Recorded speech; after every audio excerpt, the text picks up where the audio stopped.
my name is Gabby and welcome back to my channel. In today's video, I'm going to be showing you all 5 DIY projects that would be perfect to decorate your room or any space in your house. These DIYs are super simple and easy. Some of these DIYs are also CB2 and Anthropologie inspired, so I hope you guys enjoyed that. If you guys decide to try out these DIYs, definitely be sure to share it with me over on my Instagram. I will leave my handle up on the screen here and also down below in the description. If you guys like this video, don't forget to leave it a big thumbs up. Comment down below with what your favorite piece was, and as always, be sure to hit subscribe if you like all things home decor. Now, let's get on with the video. So for project number 1, I'm going to be painting over these glass vases that I've had for a couple of years now. I've been seeing this DIY all over TikTok and I wanted to give it a try. So the first thing that you're going to do is grab some paint. I'm just using this acrylic paint that I picked up from Target. In order to create a ceramic look, I'm going to go ahead and add some baking powder to my paint. You can totally replace this with baking soda and cornstarch, but I like the consistency that baking powder gives a lot better. I'm adding in about a spoonful of baking powder and mixing it really well until the powder is well incorporated into the paint and the foam actually starts to foam up. So in order to give my vase an authentic ceramic look, I'm going to actually brush on my paint horizontally rather than vertically, just so that it looks like I actually made this on like I think they're called ceramic wheels, on one of those ceramic wheels. And I am just going through and painting all over my vase. If you're using a colorful vase like I am, this is going to take a couple of coats, so don't be afraid of how streaky it looks on the first round. It actually took me about 3 coats to get this to be fully opaque, and I actually decided to try this technique on another vase. I spray painted it white at first because I thought I was going to paint it white, but then I decided to go with black. I just went ahead and used the same type of paint and mixed it in with the baking powder and just did the same technique with how I brushed on the paint. And also don't forget about the top part of your vase. You really want to make sure you get every nook and cranny in order to really make this look as authentic as possible.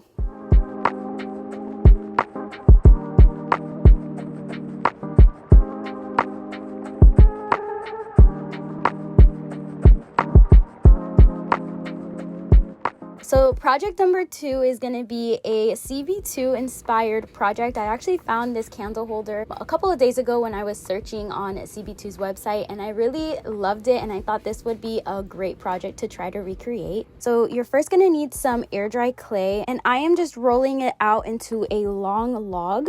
So once you have your log rolled out and it's all smooth, you can go ahead and start making a hole for your candle. I just did this by pressing the bottom of the candle into one side of the log, and I just pushed it in until it formed a perfect space for the candle to sit in. When you do this, it's going to cause bunching in the clay, so you definitely want to make sure that you roll it out one more time. So once your log is all ready and you have the space for your candle to rest in, you're going to go ahead and actually start forming the candle holder. The best way I can describe doing this is by first forming an awareness ribbon and then sticking one end and stick it through the hole. Hopefully me doing it on camera makes a lot more sense. So once you have your candle holder formed, you can go ahead and just get some water and smooth out any rough edges.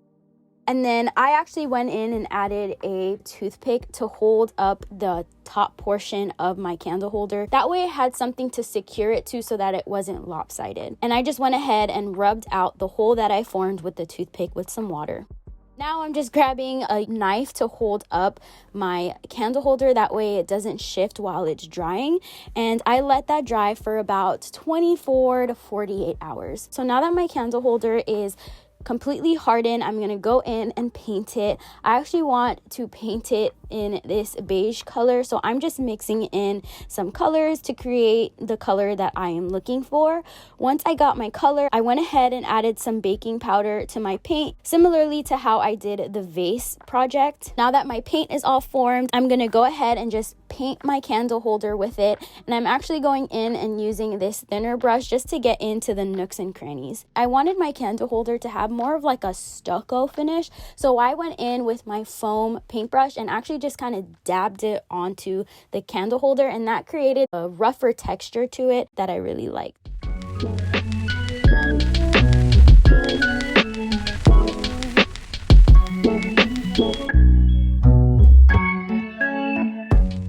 Okay, so for this next DIY, I'm not sure if I would even call it a DIY because it's so simple and easy. I'm just getting this beautiful piece of fabric that I have, and I'm literally just putting it inside of this frame. I picked up this frame from Ross for only $8, which is insanely cheap. I'm gonna go ahead, take off the stickers out of this, and then I'm gonna actually go in and just hem this piece of cloth. You can totally do this with a sewing machine or with some fabric glue. So yeah, I'm gonna go ahead and do that super quick, and I'll show you all the final outcome. Okay, and a good tip, rule of thumb for stickers like this, Home Goods, Ross, stores like that love putting stickers in like the worst places. I usually like to get a heat gun and blast it for a second just to loosen up the adhesive, and that should be able to take the stickers off very seamlessly.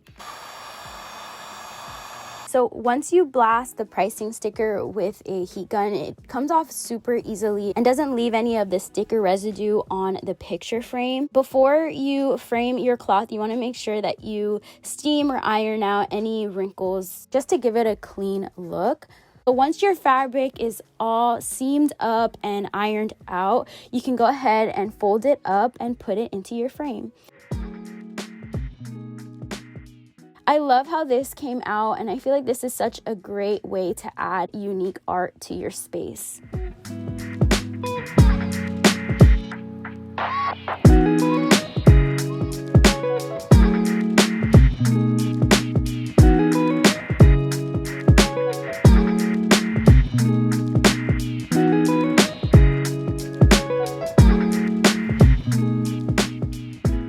Alright, so for the last DIY, I'm going to go ahead and make a circular pillow. I've been seeing these pillows all over the internet, including Anthropologie and CB2, and so I wanted to give it a try. I'm going to be making my pillow out of this beautiful velvet fabric. It's like this muted burnt yellow, and I love this color. I'm grabbing something to trace out my circle with. I'm just using my handy dandy stool that you guys have seen multiple times on my videos, and I'm just gonna go ahead and cut out my fabric.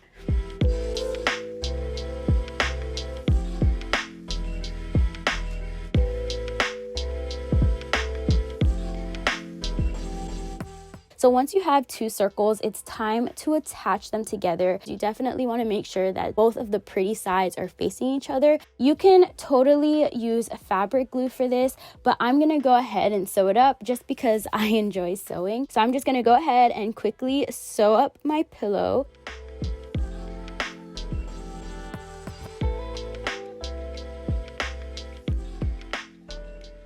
And once my pillow is all sewn up, I'm going to go ahead and flip it so that the outside of my pillow is facing out. I'm going to go ahead and just stuff it with some polyfill. You can actually find pillow inserts that are circular shaped if you want to go that route, or you can even use a down-filled pillow. I went with polyfill just because it's a lot more accessible and hypoallergenic. Once your pillow is completely filled, you can go ahead and sew up the rest of your pillow. If you use fabric glue, you can totally use fabric glue to finish it up, or you can do an invisible stitch like I am. I'm not the best at it, so I will definitely link a very helpful video on how to do it down below. This pillow definitely came out a lot smaller than I anticipated, but I really liked how it came out, and I think this is such a fun way to add throw pillows to your space.